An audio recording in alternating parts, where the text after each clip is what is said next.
제가 고등학교 때 이야기입니다. 학교에서 담임 선생님께 심하게 혼났던 적이 있습니다. 수업 시간에 딴짓을 했는지 무엇을 했는지 기억은 정확하게 나진 않습니다. 제가 어떤 잘못을 하였고 그로 인하여서 선생님께 매일 맞았던 적이 있습니다. 매의 종류가 여러 개 있는 건 아시죠? 어떤 선생님은 자를 가지고 손바닥을 때리기도 합니다. 어떤 선생님은 회초리를 가지고 종아리를 때리기도 합니다. 하필 그때 당시 저희 담임 선생님께서는 당구채를 가지고 엉덩이를 때리는 것을 좋아하시던 선생님이었습니다. 그렇게 당구채로 10대가량의 매를 맞은 저는 엉덩이를 쓰다듬으면서 이걸로 끝이겠지, 더 이상 혼나지 않겠지라고 생각하였습니다. 그런데 그때 선생님께서 10대를 다 때리고 나서 이렇게 말씀하였습니다. 수업 끝날 때까지 뒤에 가서 손 들고 서 있어. 저는 억울했습니다. 매를 맞는 걸로 끝인 줄 알았는데 그게 끝이 아니라 다른 체벌을 받아야 하는 게 말이죠. 이는 유다 백성들도 마찬가지였습니다. 예레미야 25장의 말씀을 보면 유다 백성들이 하나님께 심판받은 이유에 대해서 말씀해 주고 있습니다. 하나님께서 하나님의 종 선지자들을 끊임없이 보내셨으나 그들이 순종하지도 않았고 귀를 기울이지도 않았습니다. 다른 신을 따라다니며 섬기거나 경배하지 말며 너희 손으로 만든 것으로 노여움을 일으키지 말라고 하나님께서 말씀하셨으나 유다 백성들이 어떻게 하였습니까? 예레미야 25장 7절 말씀입니다. 너희가 내 말을 순종하지 아니하고 너희 손으로 만든 것으로서 나의 노여움을 일으켜 스스로 해하였느니라. 여호와의 말씀이니라. 유다 백성들은 하나님의 말씀에 순종하지 않았습니다. 하나님의 말씀을 듣지 않았던 것입니다. 그들의 손으로 만든 것, 우상 숭배를 함으로써 하나님의 노여움을 일으켰습니다. 그런 유다 백성들을 향하여서 하나님께서는 바벨론이라는 당구채를 들어 그들을 심판하십니다. 예레미야 25장 9절 말씀입니다. 함께 읽겠습니다. 보라, 내가 북쪽 모든 종족과 내 종 바벨론의 왕 느부갓네살을 불러다가 이 땅과 그 주민과 사방 모든 나라를 쳐서 진멸하여 그들의 놀램과 비웃음거리가 되게 하며 땅으로 영원한 폐허가 되게 할 것이라. 여호와의 말씀이니라. 그렇게 하나님의 말씀대로 예루살렘은 폐허가 되었고 유다 백성은 바벨론의 포로로 끌려갔습니다. 그것은 그들이 지은 죄로 말미암아 형벌을 받은 것입니다. 그렇게 70년의 세월이 지나고 하나님의 은혜로 유다 백성들은 바벨론의 포로에서 벗어나 예루살렘에 돌아왔습니다. 유다 백성들이 바벨론에서 돌아옴으로 모든 형벌이 끝났다고 그들은 생각하였습니다. 그런데 하나님께서는 오늘 본문 말씀에서 다시 한번 그들에게 멸망이 있을 것이다, 다시 한번 너희에게 심판이 있을 것이다 이야기하고 있습니다. 스가랴서 14장 1절과 2절 말씀 함께 읽겠습니다. 여호와의 날이 이르니라. 그날에 내 재물이 약탈되어 내 가운데서 나누리니라.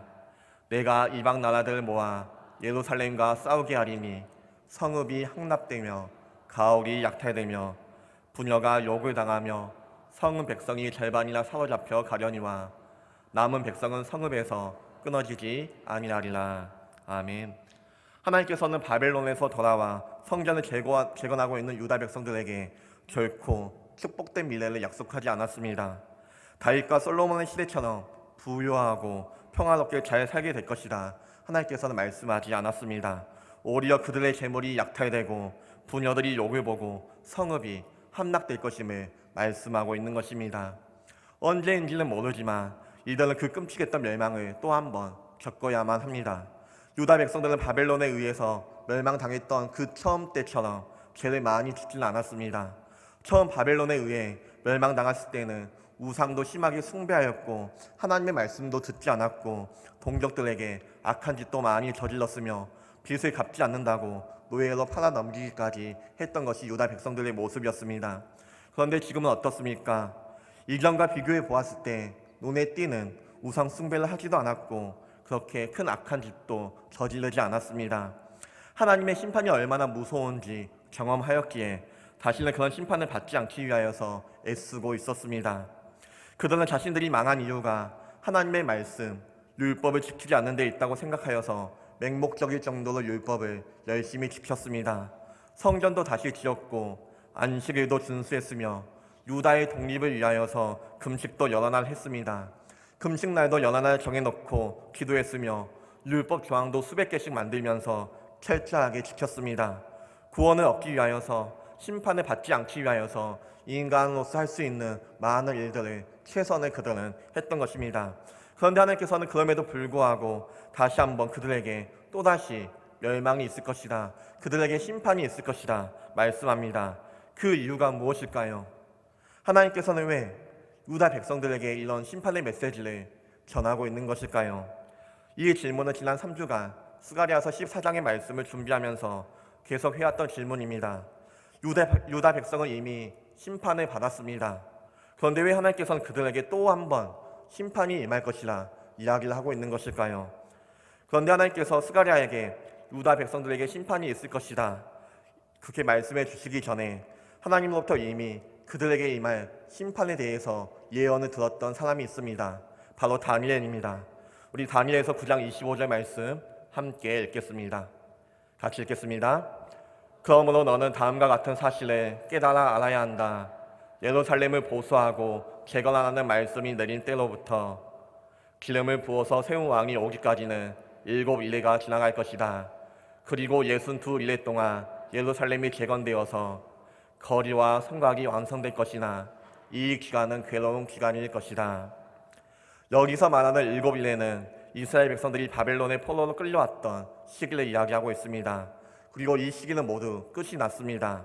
예레미야가 말했던 것처럼 70년이라는 세월이 흘렀고 바벨론의 포로에서 그들은 해방되었습니다. 하나님께서는 유다 백성들을 예루살렘으로 보내셨고 예루살렘으로 돌아간 유다 백성은 성전을 재건하는데 힘을 썼으며 성전을 재건하였습니다. 예루살렘 성전이 세워졌습니다. 그리고 그 후에 느헤미야를 통하여서 예루살렘 성벽이 올라갈 것입니다. 그토록 원하고 기다리던 예배가 성전에서 회복된 것입니다. 포로에서 귀환한 유다 백성의 생각은 여기까지였습니다. 7일레만 참으면 회복된다. 7일레만 지나면 예루살렘으로 돌아가 성전을 재건할 것이고 성벽을 쌓아 올릴 것이다. 그때 우리에게 하나님의 나라가 임할 것이며 하나님의 완전한 통치를 받으며 다시 이런 종류의 고통을 느끼지 않을 것이라고 말이지요. 그런데 하나님께서 그런 희망을 품는 유다 백성들에게 그것이 끝이 아니라고 이야기하고 있는 것입니다. 그렇게 성전이 재건된 후에 62일레라는 길고 힘든 기다림의 시간이 남아 있습니다. 그들이 이제껏 기다렸던 기간보다 훨씬 더 오랜 기간을 그들은 기다려야 합니다. 그들에게는 아주 길어하며 지칠 수밖에 없는, 해결되지 않는 문제를 끌어안고 살아내야 하는 힘겨운 시간이 기다리고 있는 것입니다. 바벨론이 망하면 끝날 줄 알았습니다. 그런데 페르시아, 헬라, 로마가 그 뒤에도 끊임없이 이스라엘을 포로로 삼아 다스리며 그들이 하나님을 온전히 믿을 수 없도록 압제하게 될 것입니다. 7일레만큼 힘든 62일레가 남아있는 것입니다. 그런데 그 62일레가 지나면 무엇이 남아있습니까? 한 일레가 남아있습니다. 우리 다니엘서 9장 26절 말씀 같이 읽겠습니다. 62일레 후에 기름 부음을 받은 자가 끊어져 없어질 것이며 장차 한 왕의 백성이 와서 그 성읍과 성소를 무너뜨리려니와 그의 마지막은 홍수에 휩쓸릴 것 같을 것이며 또 끝까지 황폐할 것이 작정되었느니라. 여기서 62일레 후에 기름 부음 받은 자가 끊어져 없어질 것이라 이야기하고 있습니다. 여기서 기름 부음 받은 부음을 받은 자는 예수님을 이야기는 하지 않습니다. 이것은 제사장이 없어진다는 의미로서 예배가 무너지고 예배가 사라질 것을 이야기합니다. 성읍과 성소가 무너질 것입니다. 홍수에 휩쓸려서 전쟁으로 황폐해질 것입니다. 그뿐입니까? 이 마지막 한 일에 한 사람이 나타납니다. 27절 말씀입니다. 그가 장차 많은 사람들과 더불어 한 일레 동안의 언약을 굳게 맺고 그가 그 일레의 절반에 제사와 예물을 금지할 것이며 또 포악하여 가증한 것이 날개를 의지하여 설 것이며 또 이미 정한 종말까지 진노가 황폐하게 하는 자에게 쏟아지리라 하였느니라 하니라. 27절 말씀 보며 그가 등장할 것이라 이야기합니다. 그는 많은 사람과 더불어 언약을 맺습니다. 처음에는 그는 좋은 사람인 것 같습니다. 그런데 그가 하는 일은 예배를 드리지 못하게 막는 것이었으며 포악하여서 예배해야 할 곳에 우상을 세우는 일들을 행합니다. 이 마지막 한 일에 가장 힘들고 어려운 시기가 도달하게 될 것입니다. 7일레가 지나면 모두가 회복되어 있지 않았습니다. 7일레가 지나면 평안케 될 것임은 알았습니다. 그런데 그 후에 62일레가 지나면 그때 정말 회복되지 않았습니다. 그런데 그것 또한 끝이 아니었던 것입니다. 62일레를 겨우겨우 참았더니, 그래서 이제 다 끝인 줄 알았더니 마지막 한 일에 가장 악한 존재가 남아있던 것입니다. 그는 모두를 속였습니다. 그는 기름 부음 받은 자들을 죽였고 예배를 금하였고 폭력을 사용하며 성전을 가증한 것으로 오염시켰습니다. 하나님의 백성답게 살 수 없도록 만든 가장 지독한 존재가 70일의 마지막에 존재하고 있었던 것입니다. 우리가 길고 긴 이 믿음의 싸움, 이 힘겨운 싸움을 이겨낼 힘이 어디에서 나옵니까? 많은 경우가 곧 잘 될 거야 라는 희망에서 나옵니다. 조금만 버티면, 조금만 견디면 나아지겠지. 나는 그 희망에서 우리는 버티며 살아갑니다. 그런데 하나님께서는 우리의 싸움은 곧 끝나지 않을 것이며 점점 상황은 악화될 것이라 이야기합니다. 긴 싸움을 견딜 수 있는 인내를 요구하시며 긴 호흡을 가지고 우리가 살아야 할 것임을 이야기하고 있습니다.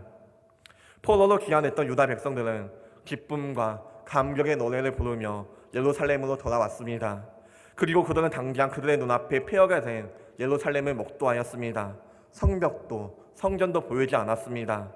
그들은 성전을 지으려 시도하였으나 번번이 실패하였습니다.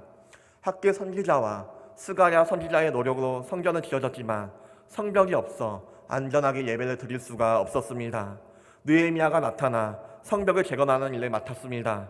마침내 성벽이 지어졌고 에스라를 주축으로 하여서 영적 대각성을 열어 그들 안에 있었던 죄도 끊었습니다. 그리고 그 후에 어떤 일들이 일어납니까? 모든 것이 다시 원상태로 돌아갑니다.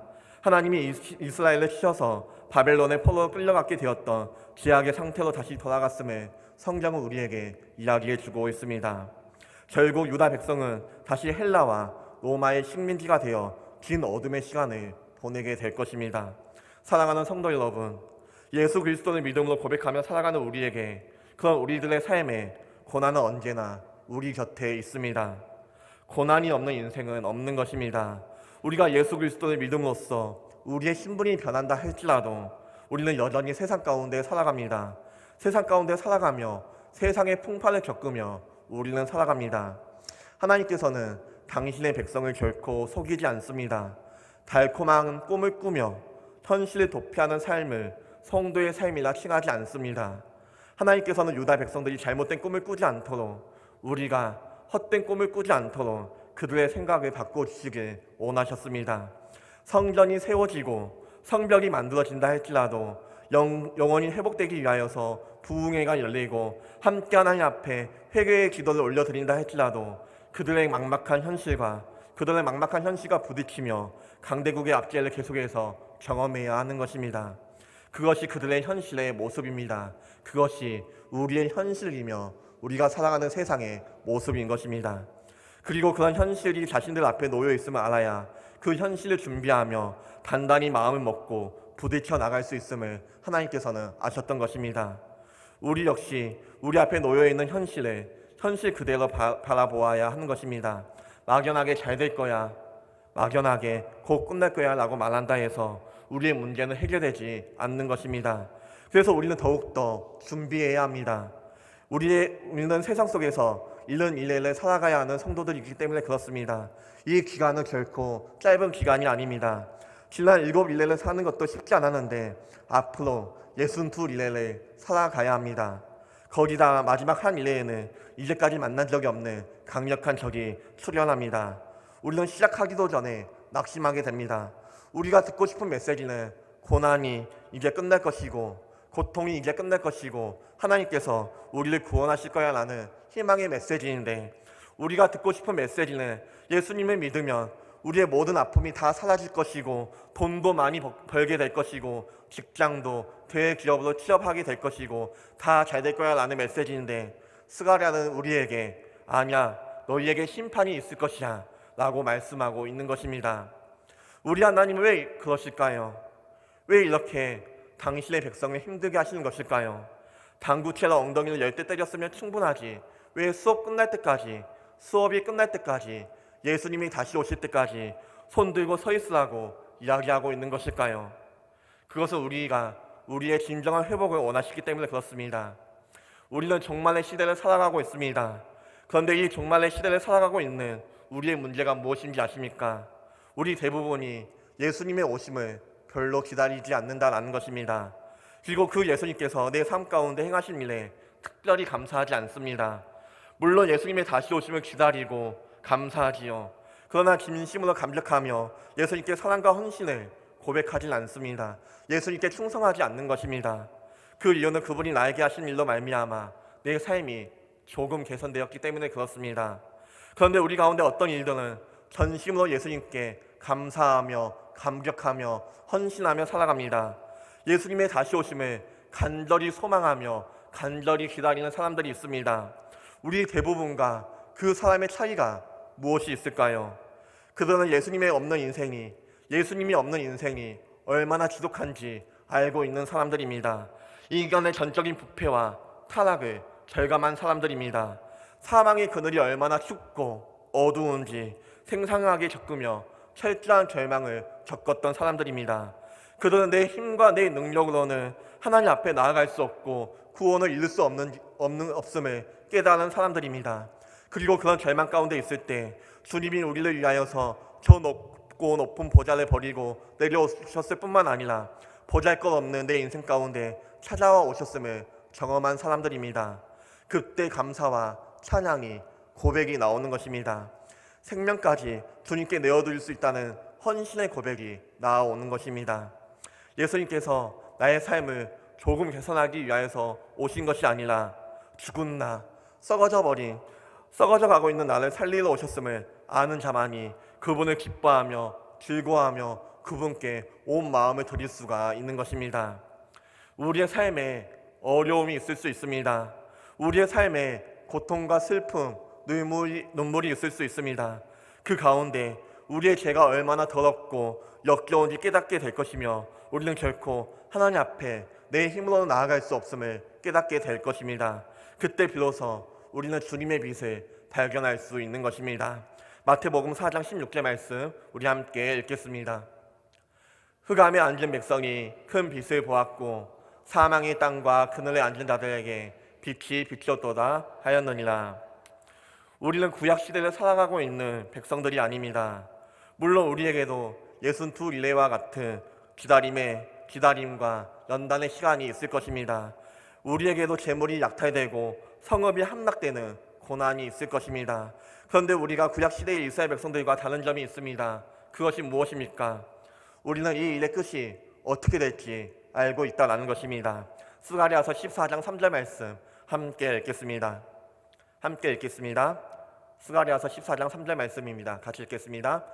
그때 여호와께서 나가사 그 이방 나라들을 치시되 이왕의 전쟁 날에 싸운 것 같이 하시니라. 이방 나라들이 침략하여서 예루살렘을 함락시키며 약탈하며 예루살렘 백성들을 포로로 잡아갈 것입니다. 그러나 그때 여호와께서 나가사 그들과 친히 싸우시겠다 말씀하고 있습니다.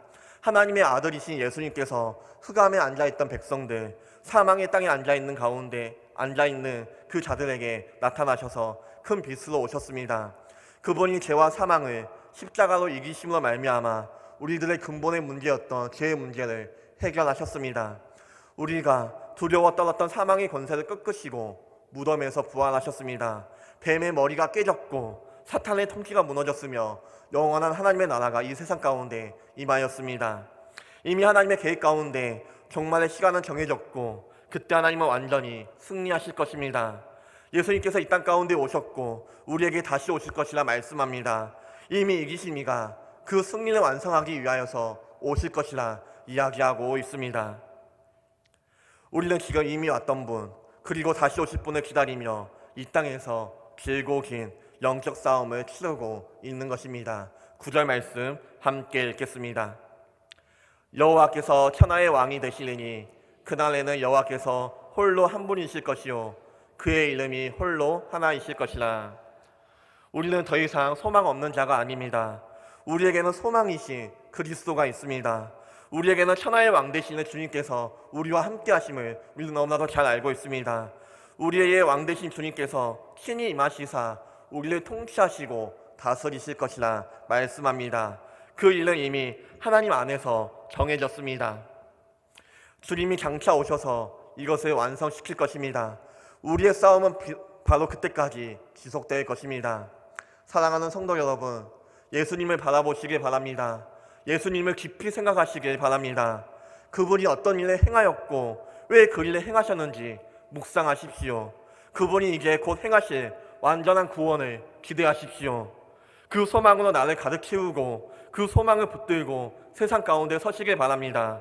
아프고 실린 세상, 힘들고 어려운 세상, 악한 이들이 지배하는 것 같은 삶일지라도 그 속에서 거룩한 성도로서 분투하는 삶을 살아가시는 우리 모두가 되시길 소망합니다. 우리의 삶 가운데 어려움이 있을 수 있습니다. 고난이 있을 수 있으며 아픔이 있을 수 있으며 슬픔과 눈물이 있을 수 있습니다. 이것은 너무나도 당연합니다. 믿지 않는 가족의 끝없는 핍박이 있을지라도 무너지지 마시기 바랍니다. 때로는 끝없는 외로움과 낙심이 우리 가운데 찾아온다 할지라도 포기하지 마시기 바랍니다. 왜 나의 인생은 이렇게 실패뿐이냐고 자책하지 마시기 바랍니다. 하나님께서 주신 육체의 가시가 있습니까? 회복되지 않는 건강의 문제가 있습니까? 그럴지라도 감사할 수 있는 마음이 우리 가운데 있기를 소망합니다. 우리 안에 어려움과 고난과 아픔과 슬픔이 있다 할지라도 우리 안에 있는 최후 승리를 믿기에 이미 승리하신 그리스도를 우리가 사랑하기에 싸움을 중도에 포기하지 마시고 끝까지 달려가시는 우리 모두가 되시길 소망합니다. 7절 말씀 우리 함께 읽겠습니다. 여호와께서 아시는 한 날이 있으리니 낮도 아니요 밤도 아니라 어두워갈 때 빛이 있으리로다. 어두워갈 때 빛이 있으리로다. 이 말씀이 무슨 뜻입니까? 때론 사단이 복음의 광채를 가려서 마치 밤이 온 것처럼 어둡게 만들 때가 있습니다. 우리가 하나님을 굳건히 믿음에도 불구하고 우리의 삶 가운데 찾아온 고난으로 말미암아 하나님 정말 살아계십니까? 라고 이런 고백이 우리 가운데 나올 때가 있습니다. 하나님은 살아계시지 않는 것 같아 라고 그런 고백이 나올 때가 있습니다. 하나님의 빛이 임하고 있어도 가끔은 구름이 덮이고 그림자가 드리울 때가 있는 것입니다. 그 구름과 그림자를 쫓는 방법이 무엇인 줄 아십니까? 우리 삶 가운데 있는 어둠을 밝히 비추는 방법이 무엇인 줄 아십니까? 부르짖기만 하면 됩니다. 온 천하의 왕 되시는 우리 주님을 찾기만 하면 됩니다. 우리를 위하여서 피 흘리신 예수 그리스도의 그 십자가를 붙들기만 하면 되는 것입니다. 그러면 하나님께서 우리의 삶 가운데 있는 어둠을 몰아내고 진리의 빛을 환하게 비추어 주실 것입니다. 어두워갈 때 빛이 있으리로다. 우리의 인생의 걸음의 끝에 이미 오셨고 다시 오실 주님을 붙들고 이 믿음의 길을 함께 완주하시는 우리 모두가 되시길 소망합니다. 최후 승리를 얻기까지 주의 십자가를 붙들며 빛난 면류관을 받기까지 험한 십자가를 붙들며 오늘도 승리하며 살아갈 수 있는 우리 모두가 되시길 소망합니다. 우리 함께 갈보리 산 위에 찬송가 150장 함께 찬송하며 나아가겠습니다. 찬송가 150장 함께 찬송하겠습니다.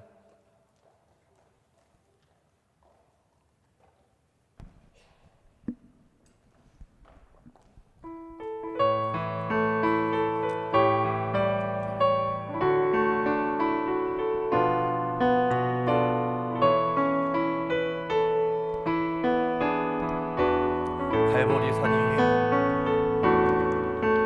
갈보리 산 위에 십자가 섰으니 주가 고난을 당하표다.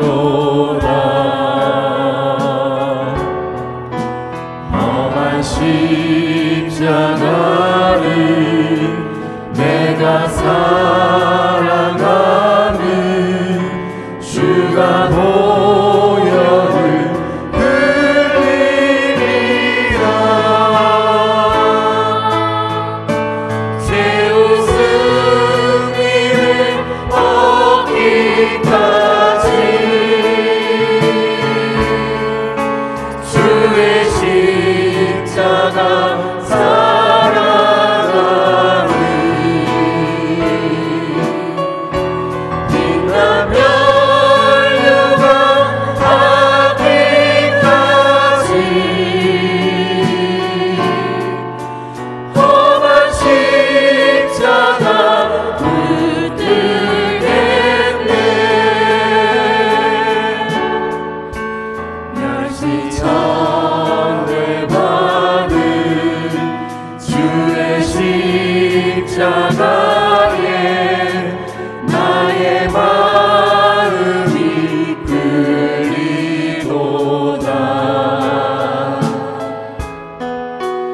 귀한 어린 양이 세상 죄를 지고 험한 십자가 지셨도다.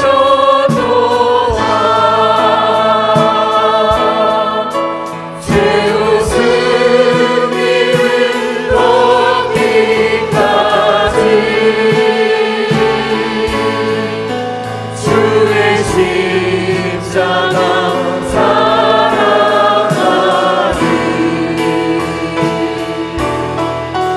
빛나며 유황받기까지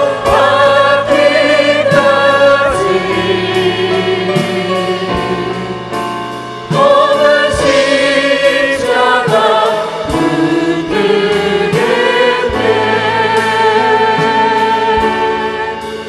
험한 십자가에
마지막 때를 살아가는 우리 가운데 왜 어둠이 있습니까? 왜 아픔이 있고 왜 슬픔이 있고 왜 눈물이 있습니까? 하나님, 우리 가운데 우리가 사망의 그늘 아래 앉아 있을 때 빛 대신 주님을 바라보게 하여 주옵소서. 우리를 위하여서 모든 것을 버리시며 험한 십자가를 지신 우리 주님만을 깊이 바라보게 하여 주옵소서. 다시 오시겠다고 말씀하신 그 주님의 약속을 우리가 믿으며 우리 또한 견뎌내며 승리하며 살아갈 수 있도록 주님, 우리 가운데 믿음 허락하여 주시옵소서. 이제는 우리 주 예수 그리스도의 은혜와 하나님의 크신 사랑과 성령님의 감화 감동 교통 역사하심이 이 자리에 모인 사랑하는 성도님들 머리 위에 영원토록 함께 있을지어다. 아멘.